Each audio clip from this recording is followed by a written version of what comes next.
Do you want to see how I enhance the details on this factory painted model? Let's take a look. Hi, I'm Dan Cortopassi. Welcome to Model Showcase.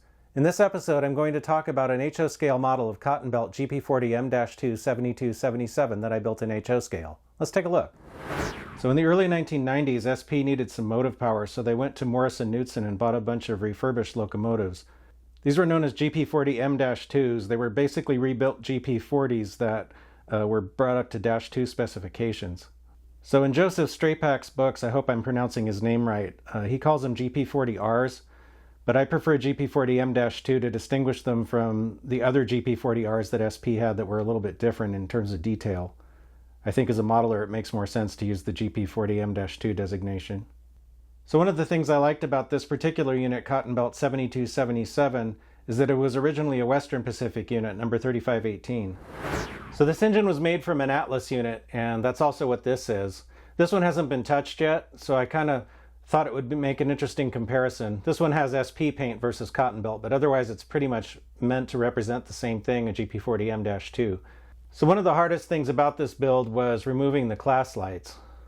As you can see, these are painted over but still there on the SP one, and they're totally gone on this unit.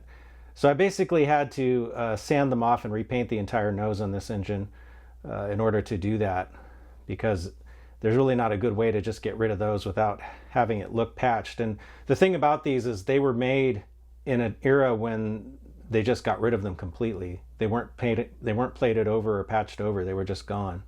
So these engines were also delivered without the old style SP light package. The nose was just blank. They had a regular headlight up at the top like most other railroads, and then ditch lights, which I had to install these myself. These are Detail Associates, I believe, castings, and then they're lit up with very tiny LEDs in warm white. And then I also added the beacon, which works with another small, like 603 size surface mount LED. I also replaced the kind of not very great looking Atlas plow with a Details West plow. That's a lot closer to what was on the real thing. It's got Katy couplers. I put in better air hoses. Redid the uncoupling lever, because this one over here has the old style uncoupling lever without the little loops on the end. So this, being a more modern engine, needed those. And so there's a lot going on in this one that's been changed. So these engines were built with wheel slip control, and so they had these things on the trucks on the left side that I added.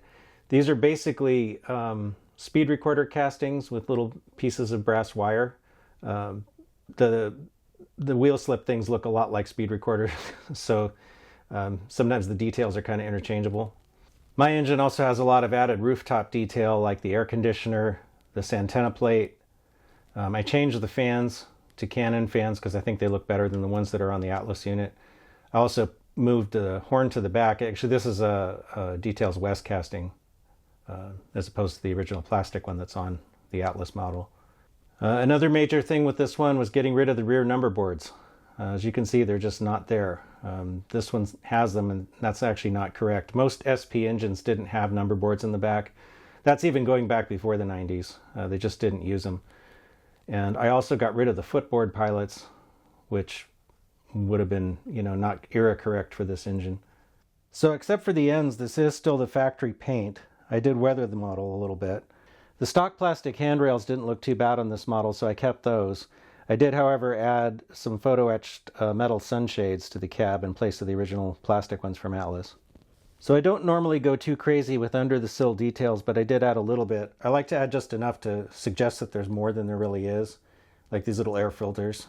Another thing I did was to plate over the round gauge in the side of the fuel tank, which is prototypical for this engine. So I used some various weathering techniques to kind of fade the paint a little bit. If you notice, this engine's a little bit lighter in color than this one, which is what it looked like initially, because I'm pretty sure Atlas used the same paint on both. And then I also darkened the lines between the doors on the side of the engine, which is a subtle effect, but I think it looks really good. This little piece behind the cab here is I believe it's a Details West part that I added, which it wasn't present on the original model, but it was present on the prototype. There's some other subtleties on this engine, like I used some dark rust colored weathering powder to kind of weather the tops of the walkways a little bit. It's one of those things you don't really notice, but it looks good, you know, when you're just looking at the engine overall. So here's another comparison of the fans. I just personally think the Canon fans look better than the Atlas fans. I mean, these are see-through and they do have blades, and the blades even spin if you blow on them. But I don't know, the grills are just a little more subtle and delicate on the Canon parts. So I did some subtle weathering on the roof as well. Like there's a little bit of blackening around the dynamic brake fan, but it's pretty subtle. It makes a little contrast, like this panel's slightly darker than this one. So it's just one of those things that it's again, you don't really notice it, but it just makes the engine look more realistic. I used an old modeler's trick too to used a little circle template to subtly weather a circle on the top of the AC where there's a little tiny fan on the real one.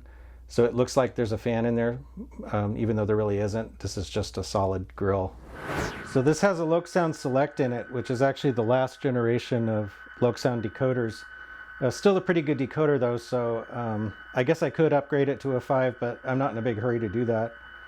One of the things I did with this engine was to separate the number boards in the headlight so that they can be operated independently. And that's something that, you know, in the stock Atlas model, they're just all come off the same LED, so you can't do that. I really like having them separate. And I've set the LokSound decoder up so that the beacon and the number boards come on automatically, and you have to use a key to turn them off. So one of the things I really love about ESU decoders is that you can set them up with the logic inverted so that something will be on unless you turn it off. It makes it really nice to you know, be able to control the lights the way you want. So one of the things I really like about ESU decoders also is that you can set up the lights on multiple function keys. So I have the headlight set up on F0 like normal, and that in that mode they're directional. So if I put the engine in forward, the forward headlight comes on, and if I put it in reverse, then the rear headlight comes on. However, I can turn off 0, and I have the rear headlight on F14, and that's not directional, it just stays on. I have the front headlight on F13, so if I want to run the engine forward with the rear light on, I can do that.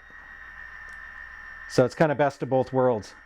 So I brought this one out to the module and hasn't been running a while, so let's see how it does.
So I think it did all right.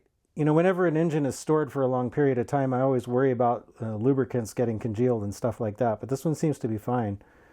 Runs pretty good. I didn't mention before, but this is basically the stock Atlas mechanism.